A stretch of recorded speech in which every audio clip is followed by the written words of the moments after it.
पश्चिमी दिल्ली के मायापुरी इलाके में स्थित खजान बस्ती में सीएनजी रिफिलिंग के दौरान धमाका। सीएनजी सिलेंडर रिफिलिंग का काम किया जा रहा था। यह इलीगल काम कई सालों से इसी तरीके से इस इलाके में किया जा रहा है, जिसके कारण इस इलाके में सीएनजी रिफिलिंग के दौरान कई बार बहुत बड़े हादसे हो चुके हैं। लेकिन प्रशासन और संबंधित विभाग इस ओर ध्यान ना देते हुए इनको और बढ़ावा दे रहा है, ऐसा कहना है इलाके में रह रहे लोगों का।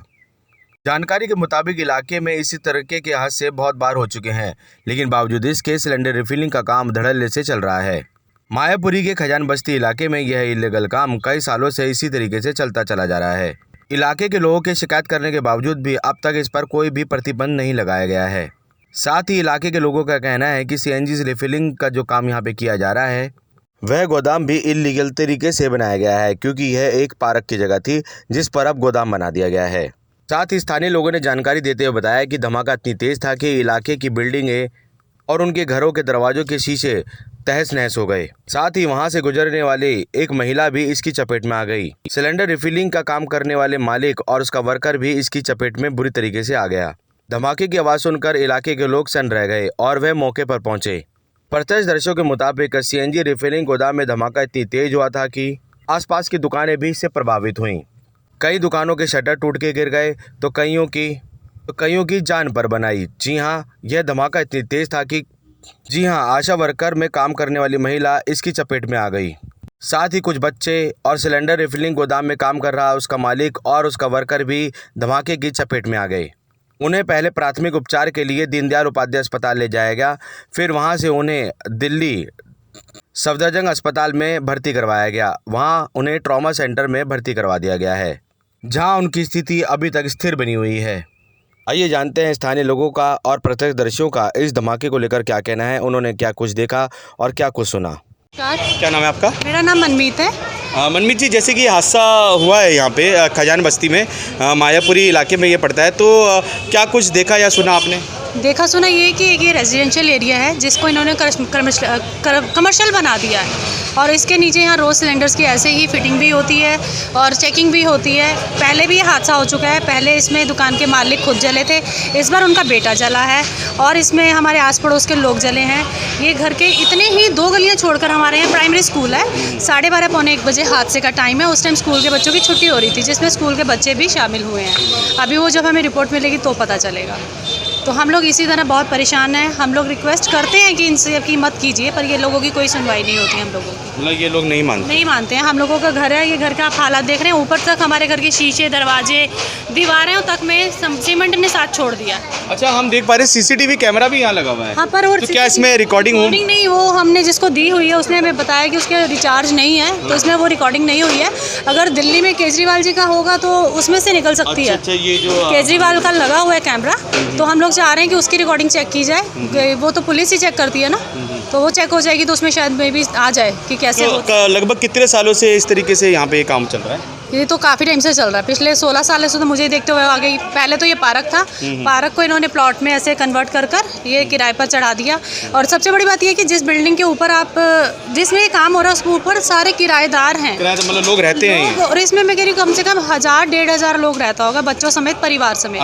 अगर ऐसा बड़ा हादसा यहाँ पे होता है तो बहुत लोगों की जाने जा सकती हैं। तो सरकार इसी चीज़ का इंतजार कर रही है कि कोई बड़ा हादसा हो, उसके बाद कदम उठाया जाए, क्योंकि हम लोगों को ये तीसरी बार फेस करना पड़ा। दूसरी बार में पहले इस घर में आग लगी थी, तो दुकान, यहाँ पर भी एक दुकान है, अभी आप ये कवर कीजिए कि इतना ज़बरदस्त ब्लास्ट था कि उसका बिनाकों का वो कहाँ जाकर टंगा।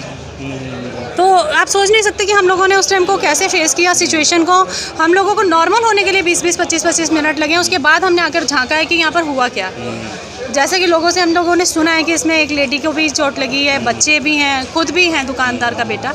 तो अभी सब सीरियस हैं। दीनदयाल वालों ने उन्हें मना कर दिया था, तो एम्स शिफ्ट कर दिया गया। एम्स में है वो लोग, आईसीयू में उनका ट्रीटमेंट चल रहा है। मैं रिक्वेस्ट यही करना चाहूँगी कि ये B1 जो है ये एक रेजिडेंशियल एरिया है। रोड के उस पार मायापुरी पड़ता था, वो इंडस्ट्रियल एरिया था। इन लोगों ने रेजिडेंशियल को ही कमर्शियल बना दिया। यहाँ पर सिर्फ यही नहीं है, हर एक दुकान में यहाँ पर टायरों का भी बहुत काम होता है। एक बार यहाँ टायरों की आग लगी थी, तब भी हमने उस हादसे को बर्दाश्त किया था। टायरों की लपटें इतनी ऊपर तक गई थी कि घरों के सब चीज़ें मेल्ट हो गई थी हम लोगों के घरों। खजान बस्ती का इलाका है, बेसिकली ये रेजिडेंशियल एरिया है, इसीलिए हम लोग कंप्लेंट करते हैं कि रेजिडेंशियल एरिया है और इसमें इन्होंने कमर्शलाइज कर लिया गया है ज़बरदस्ती। क्योंकि यहाँ से पुलिस को पैसा चला जाता है, पुलिस का अंदर पैसा जाने के बाद वो चुप हो जाती है, प्रशासन में हमारी कोई सुनवाई नहीं होती है। Thank you. क्या नाम है आपका? राजवीर सिंह। राजवीर सिंह। हाँ जी।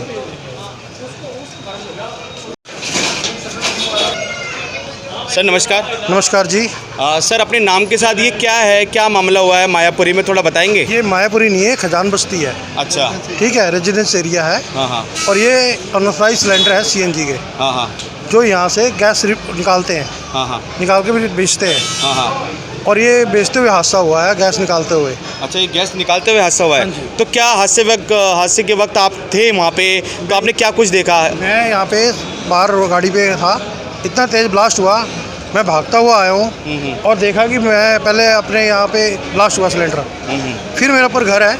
अच्छा, ये आपका घर है? हाँ जी, मैं यहाँ से अपनी फैमिली को पहले बाहर निकाला। ये तीसरा हादसा है जी यहाँ पे। अच्छा, ये तीसरा हादसा है। तो ये इस किस्म से यहाँ पे इतने सारे सिलेंडर ये रखे हुए हैं, हमने देख पा रहे हैं अपने कैमरे के माध्यम से भी कि यहाँ पे बहुत सारे सिलेंडर्स हैं सीएनजी के। तो ये भरे हुए हैं कि खाली हैं?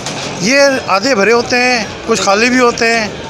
और ये क्या करते हैं, खाली करके बेचते हैं, आपने देखा होगा। हाँ। ये सारी गैस निकालते हैं यहाँ पे। अच्छा, यहाँ पे रात को क्या करते हैं, हल्की सी गैस लीक करके चले जाते हैं हाँ। और धीरे धीरे गैस लीक होती रहती है। आज कुदरती बात है, कोई अंदर कुछ चेक कर रहे होंगे और स्पार्क हुआ, वो ब्लास्ट हुआ। ब्लास्ट होने के बाद देख सकते हैं किस हिसाब से दीवारें टूटी हैं, शीशे टूटे, ऊपर मकान के आपके शीशे दिखा सकता हूँ, सामने बिल्डिंग के शीशे टूटे हैं। और बड़ी ही परेशानी है। मतलब इतना धमाका तेज था कि सामने शटर भी टूट चुका है। शटर भी टूट गया। ये देखिए, ये जो प्रत्यक्षदर्शी हैं वो बता रहे हैं कि इतना धमाका तेज था कि शटर तक टूट चुका है। जी। तो कोई किसी के हताहत होने की खबर तो नहीं है? 4 बंदे हैं जो इंजर्ड हुए हैं, हाँ। जो एम्स हॉस्पिटल के अंदर एडमिट है इस टाइम। क्या नाम है उनका, कुछ बता सकते हैं? नाम मुझे पता नहीं है। एक ऑनर है दुकान का, हाँ हाँ एक उसका वर्कर है, 2 वर्कर हैं शायद, एक या दो यहाँ से पास से रोड पास कर रही थी लेडीज़, हाँ हाँ। शायद आशा में भी काम जॉब करती हैं, उनको ज़्यादा इंजर्ड हुए हैं। वो अच्छा, ज़्यादा आशा वर्कर्स हैं वो? शायद, मेरे को लगता है वो भी। और तो स्कूल के कुछ बच्चे भी होंगे शायद। हाँ हाँ स्कूल सामने एमसीडी का। हाँ हाँ हाँ और यहाँ पे आप जाओगे गली में तेरी दुकानें हैं, हाँ हाँ। जो सीएनजी के सिलेंडर बाहर रख के काम करते हैं। अच्छा। और सामने एमसीडी का स्कूल है। कल को बड़े चोल बंदा संभल जाता है, बच्चे को क्या पता बेचारे को। तो आपने कभी, आप लोग जैसे कि यहाँ पे रहते हैं, आप लोगों ने कभी इसकी कंप्लेंट नहीं करी या फिर इसके बारे में कोई जानकारी नहीं दी संबंधित प्रशासन को, किस तरीके से यहाँ पे इलीगल तरीके से सीएनजी के सिलेंडर्स रखे हुए हैं? देखो जी, प्रशासन को सब पता होता है, पेट्रोलियम इस गली में रोज होती है। हाँ हाँ। ठीक है ना। और दूसरी बात, हमने कंप्लेंट क्या करनी है, इससे पहले भी ये 2 हादसे हो चुके हैं, आज तक इसका कुछ नहीं पता। और तीसरा, इससे पहले भी ऐसा हादसा हो चुका है? हाँ जी, पहले भी मालिक जल चुके थे। ठीक है जी, और वर्कर भी इसके जले हुए थे। ये बहुत ज़्यादा खतरनाक चीज़ है और यहाँ पे होना नहीं चाहिए। यहाँ फैमिलियाँ हैं, मेरा घर ये है, साथ में इधर भी रह करते हैं। आप पर देखा ये कैमरे के अंदर। अच्छा, ये एड्रेस है खजान बस्ती। ये ऊपर सारे रेजिडेंस ऊपर कमरे पे किराए पे रहते हैं लोग। हाँ जी, ये देखिए कितने हज़ारों आदमी होंगे, सारे यहाँ पे सारे ऊपर कमरे किराएदार हैं। अच्छा, ये सारे किराएदार हैं? हाँ जी। आप कुछ जानकारी दे रहे थे कि ये इलीगल ये लैंड है? हाँ जी, क्योंकि आप देखिए B1 एड्रेस से नंबर शुरू होते हैं, 1 2 3 4 9, फिर 9 यहाँ पे दूसरा एक ही गली में B29 कैसे आ सकते हैं? साथ साथ ही होनी चाहिए ना। बिल्कुल बिल्कुल। आप देखिए किस हिसाब से B9 है, आप इसकी पेपर निकाल के चेक करा सकते हो। क्योंकि मेरे हिसाब से ये पार्क था, बचपन में यहीं बीता है। तो ये पार्क था, पार्क की जगह पे इस तरीके से ये इलीगल एक जगह खड़ी कर दी गई है, हाँ जी। जहाँ पे सीएनजी सिलेंडर्स के इलीगल काम होते हैं। बिल्कुल जी। तो यहाँ पे सीएनजी फिटेड भी की जाती है क्या गाड़ियों में, या फिर सिलेंडर्स यहाँ से लेके जाए जाते हैं? फिटेड भी की जाती है। हाँ हाँ। आज फिटिंग मेरे साथ नहीं कर रहे थे, कुछ चेक कर रहे थे अंदर। अच्छा, फिटिंग करते हुए ही ये हादसा हुआ है? नहीं, फिटिंग नहीं कर रहे थे आज शायद, कि फिटिंग करते यहाँ पे गाड़ी भी होती, आज गाड़ी नहीं है। जवंत सिंह। तो क्या कहना चाहते हैं आप, ये जो धमाका यहाँ पे हुआ है अभी बता रहे हैं कि जो दुकान के जो मालिक हैं वो भी बुरी तरीके से घायल हो गए हैं, बच्चे भी घायल हो गए हैं, और सीएनजी के एक जो सिलेंडर्स में ब्लास्ट हो गया है? हाँ जी, ये सीएनजी यहाँ जो पुरानी सीएनजी गाड़ियों से उतरती है वो लाकर यहाँ ये बेचते हैं, उसको एम्प्टी करते हैं। सिलेंडर में 3 4 5 किलो होती है सीएनजी, जब ये लेकर आते हैं तो उसको खाली करते हैं, वो खाली करके बेचते हैं। खाली करने के टाइम जब इन्होंने लीकेज किया गैस तो ब्लास्ट हो गया। ब्लास्ट हो गया और ये आपके सामने ही जो नुकसान हुआ है। तो आप प्रशासन से आपकी क्या मांग है, क्या चाहते हैं? तो ये है कि ऐसी चीज़ें नहीं होनी चाहिए। ये जो ऐसे सिलेंडर ओपन करते हैं ये एक खुली जगह में होने चाहिए, ऐसे कंजेस्टेड एरिया में नहीं ये होनी चाहिए। जो सिलेंडर खाली करते हैं कि कहीं एक खुले एक जगह हो जहाँ पर इसको खोल दिया, जहाँ की कोई और पब्लिकली नुकसान ना हो। अभी इससे बहुत से 4 बंदे इंजर्ड हुए हैं, मालिक समेत। यहाँ चलते जा रहे हैं, रोड पर चलते जा रहे हैं। ये तो अच्छा हुआ कि स्कूल की छुट्टी नहीं हुई थी। अगर स्कूल की उस टाइम छुट्टी हुई होती तो बहुत ज़्यादा मतलब बहुत बड़ी दुर्घटना में तब्दील हो जाए, बिल्कुल होगा नहीं, बहुत बड़ा हादसा यहाँ हो सकता था। बिल्कुल होगा नहीं। तो ये चीज़ है, हमें ये प्रशासन से यही कहते हैं कि जो हमें कोई नहीं है, ठीक है, कोई अपना किसका रोजगार चल रहा है चलाए, लेकिन ऐसा जो डेंजरस चीज़ है ना वो नहीं हो। वो यहाँ पे धमाका ऐसा मतलब जो भी जो ज्वलनशील जो यहाँ पे काम हो रहा है और धमाके में से भरा जो यहाँ पे काम हो रहा है वो नहीं होना चाहिए। वो नहीं होना चाहिए, यही है। बाकी अपने आप प्रशासन जो करेगा अब तो हम कुछ कह नहीं सकते उसमें क्या करेगा, ठीक है। यहाँ प्रशासन को संज्ञान लेने की जरूरत है। जो लोग इस धमाके की चपेट में आ गए हैं उनको तो मुआवजा मिलना ही चाहिए। साथ ही रेजिडेंशियल टू कमर्शियल एरिया में इस तरीके से इलीगल कामों को भी बंद किया जाना चाहिए, ताकि भविष्य में इस प्रकार के हादसों से किसी प्रकार की कोई बड़ी हानि ना हो पाए। संबंधित थाने के पुलिस कर्मियों की कार्यशैली भी इस वक्त सवालों के घेरे में है, क्योंकि अगर पुलिस प्रशासन के संज्ञान में इस प्रकार के इलीगल काम उनके संज्ञान में है तो वह प्रभाव से तभी इनको प्रतिबंध क्यों नहीं लगाते।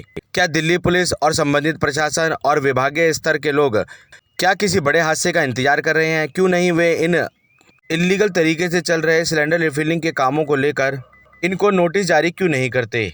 इस पर प्रशासन को संज्ञान लेने की जरूरत है और साथ ही विभागीय स्तर पर इसकी जांच होनी चाहिए। हम सबका मन सबकी आवाज़ से संदीप चौहान की रिपोर्ट।